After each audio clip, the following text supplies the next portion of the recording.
to Business Lessons from the Military. I'm your host, Kevin Bemmel, and we're here every Tuesday at 10 a.m. Pacific time. That's 1 p.m. on the East Coast. And we talk about military history, military doctrine, the practices of great military leaders, and apply it to our professional lives in order to make them better. So I had the pleasure earlier this morning, because it's still morning here on the West Coast, of appearing on Vanessa Donaldson's show, and we talked about chaplains in the military and what benefits they can bring, especially to military spouses. So I'm kind of in a military vein already today, and one of the ideas that I brought out of my career in the United States Navy is that we meaning we taxpayers, we fellow citizens, spend so much money training people in the military to do their jobs, and it's a shame that we don't benefit more from that investment. And so this show is in part an attempt to bring to everybody many of the things that I learned in the military for our mutual benefit, to make our society, our economy better. So anyway, in any event, it's the day after Memorial Day, and I found this oftentimes to be the case, and I will admit right up front, this probably shouldn't bother me, because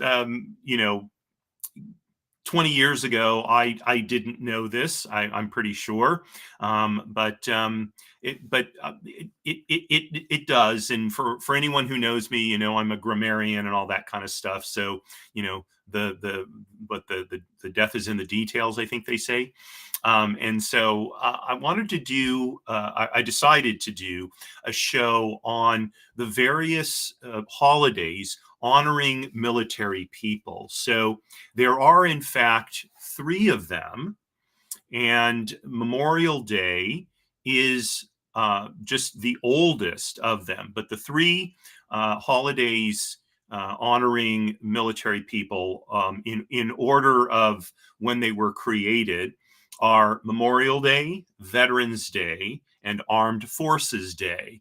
And in fact, they all honor a different group of people, and were created for different reasons.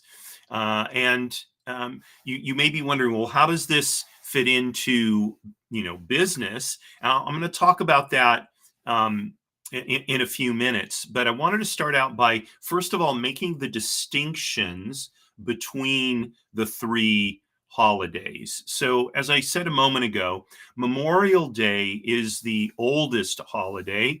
It dates all the way back to 1868, so just a few years after the American Civil War ended. It was originally known as Decoration Day. Now, you might be thinking, decorations, like medals that military people got? No, that's not where the decoration comes from. It actually came from the practice of going to cemeteries and decorating the graves of service members who had been killed in the service of their country, the United States. And in fact, that is what Memorial Day that is who, I should say, Memorial Day honors. It honors soldiers, Marines, sailors, and airmen, and I guess now spacemen. I don't know what we call the members of Space Force, Coast Guardsmen, who have died in the line of duty. It is not a holiday to honor people who have served in the military who are still alive, or to honor people who are currently serving in the military. Not at all. It's only to honor those who have died in the service of their country. And I know, scrolling through my Instagram feed over the last couple of days, it is interesting because some of the messages or some of the posts, I guess, messages, whatever you want to call them, that were posted, indeed said to remember and to honor right? And that is, I think, a beautiful sentiment for to express on Memorial Day, because indeed we are remembering these people. They are no longer with us, at least here on earth. And they made, what is oftentimes called the supreme sacrifice for their country. And so I think it is appropriate that on Memorial Day, which is I believe it's always on the fourth, um, Sunday, or fourth, Monday of May. I want to just double check this. Go to my calendar here. Is it the 4th or the 5th?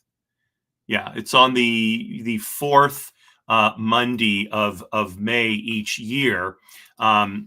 That we remember just that group of people. It's no insult to active duty service members or veterans, and I was both.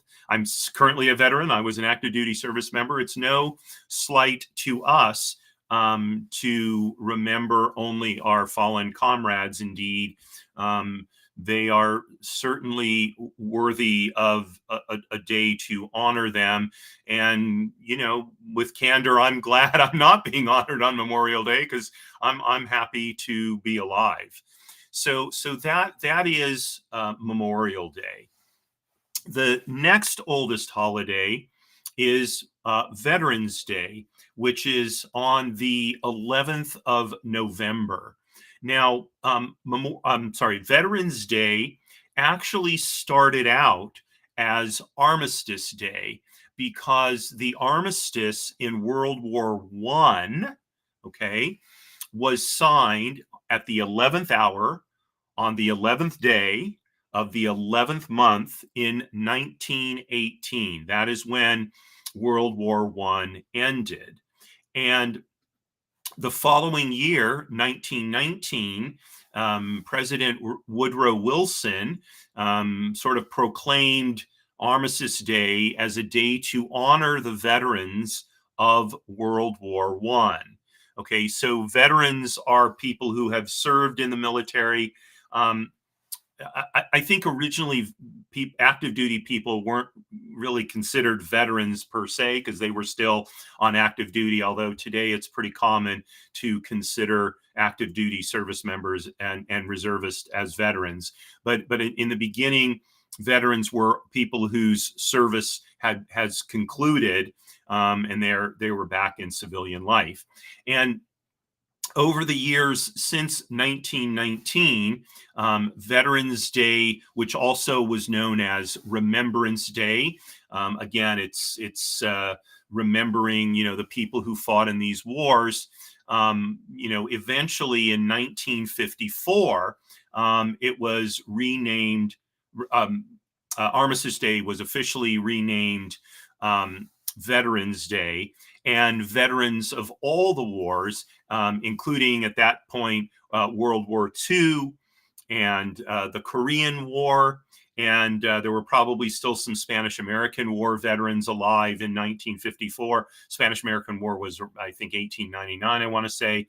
So it honored all of those veterans, and that practice has continued until today. So on November 11th, we celebrate Veterans Day, when we honor people who have served in the military.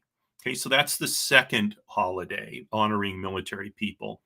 The most recent holiday honoring military people, and I think the least known, is Armed Forces Day.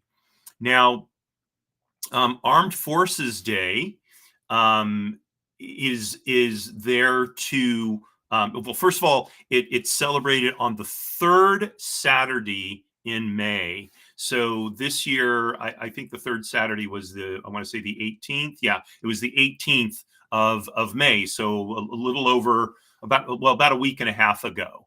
Okay, and Armed Forces Day honors people who are currently serving in the military. Okay, so these are, and generally speaking, it's people on active duty. So we're talking about current soldiers, Marines, sailors, airmen, Coast Guardsmen and spacemen, I guess.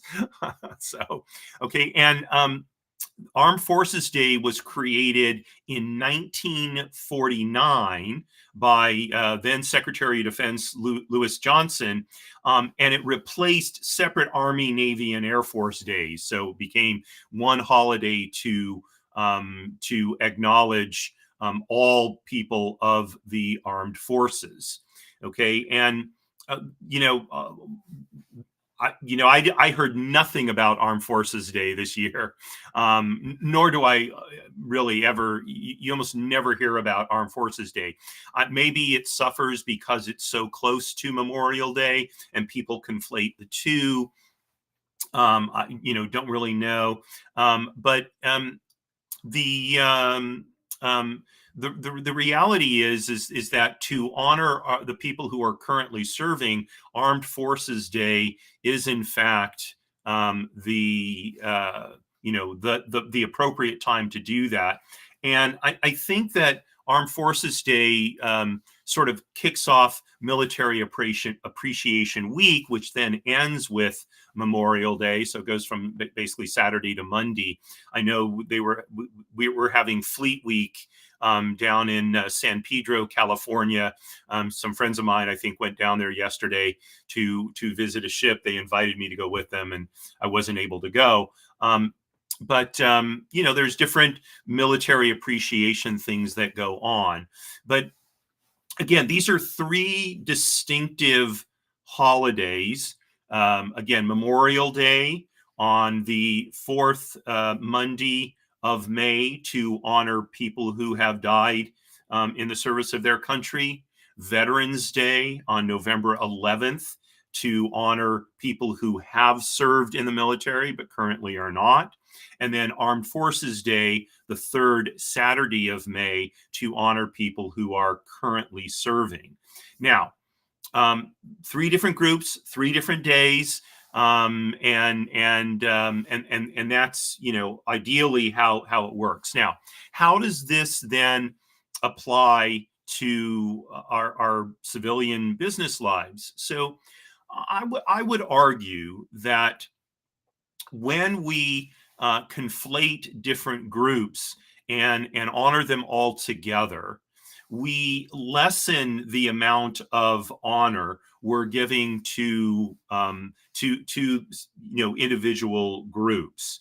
So by conflating Memorial Day with Veterans and Armed Forces Day, it takes some of the spotlight off of the people who died in the service of their country. And likewise, if we do the same thing in our professional lives, in our business lives, I think we're doing the same thing. So if there's one individual who has accomplished something for our company, I think it's appropriate to recognize just that individual. Now, they may have gotten a little bit of help here or there from other people, and that's all kind of in the course of how a team works. Fine, but to include everybody in the recognition at the same level really detracts from the person who was the primary driver of that accomplishment. Likewise, if it was in fact a team accomplishment, so then that team should be recognized, but then you don't recognize the department. The department may have supported them, and you may say they were supported by their department, but indeed we're recognizing this group of 4 people, 5 people, whatever it is, for what they accomplished, and that gives them the real recognition that they have earned, and they can hopefully bask in that recognition, and enjoy the limelight for a few moments, and know that what they accomplished was really worth their time and effort, and is appreciated by the management of the company, by the owners of the company, etc. So and I've talked about this before when I talked about military decorations, personal awards and such. So when a medal is awarded to an individual service member, It's very unlikely, although it does sometimes happen, that that medal was earned solely by the efforts of that service member. I mean, minimally, the service member couldn't have stayed alive without the people providing logistics for food and ammunition or whatever, right? But indeed, we recognize them for their individual accomplishment.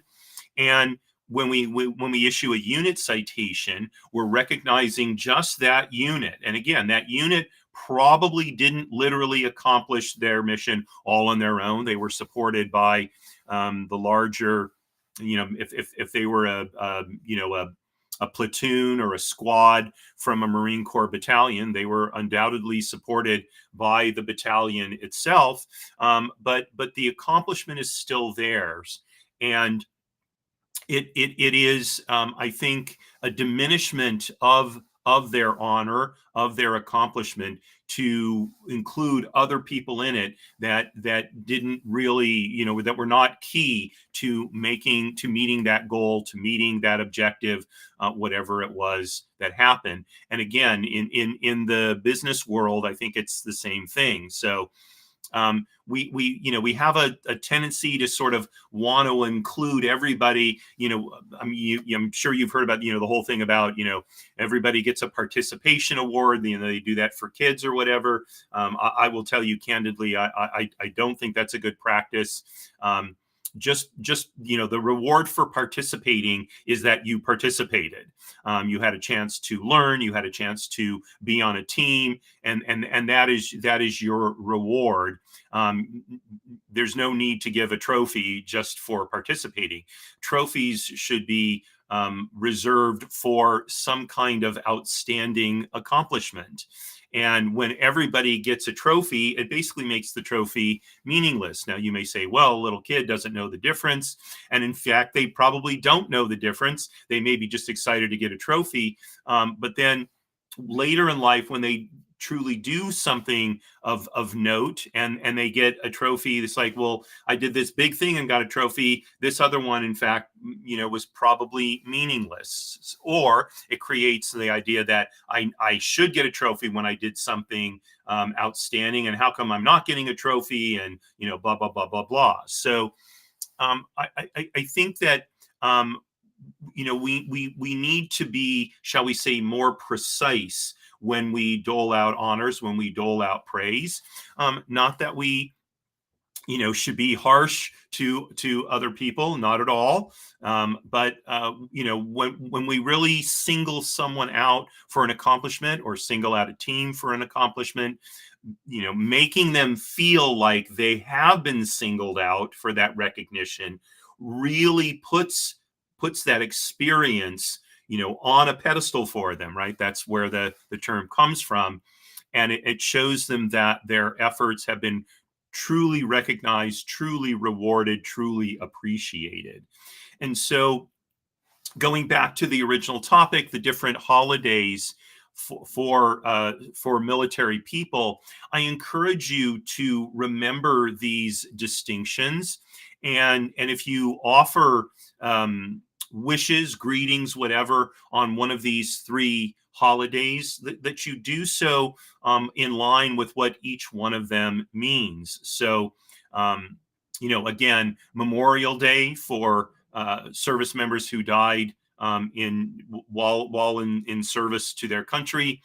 Veterans Day for people who served in the military and are now back in civilian life, and Armed Forces Day for people who are currently serving. Each group, this may sound self-serving, but I think each group is eminently worthwhile of recognition, and yet the recognition, I think, is multiplied when we remember the distinctions between the three holidays. So, just a short little thought for today. At this coming here after the end of Military Appreciation Week, and I thank you for joining me and listening to my thoughts on this subject, and I invite your comments, your thoughts, especially if you disagree with me. Always happy to entertain disagreements. And you can drop a comment into our social media, or you can always send me an email if it's something private that you don't want other people to see, and I will be very happy to respond to you, and I assure you I will treat you decently, even if you vehemently disagree with my opinion. So again, thanks so much for joining me today. Tomorrow at 10 a.m.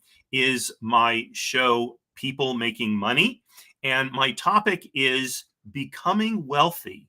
So I think the topic kind of speaks for itself. So I invite you to join me for that, and I think you will find it interesting.